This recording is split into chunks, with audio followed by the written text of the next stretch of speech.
നടുങ്ങണ്ട. എന്റെ കത്ത് നിരസിക്കാനുണ്ടായ കാരണം എന്താണെന്ന് എനിക്കൊന്നും അറിയണ്ടേ? അപ്പോ ബാബുവിനെ കാണാൻ നീ എവിടെ വേണമെങ്കിലും പോവും അല്ലേ? അത് എന്റെ ഇഷ്ടമാണ്. അങ്ങനെ അങ്ങ് പോയാലോ?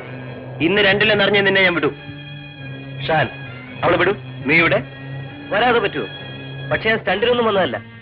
നിന്നെ അവസാനമായി ഒന്ന് ഉപദേശിക്കാൻ വന്നതാ. നീ ചതിയനാണെന്ന് ഞാൻ പഠിച്ചു കഴിഞ്ഞു.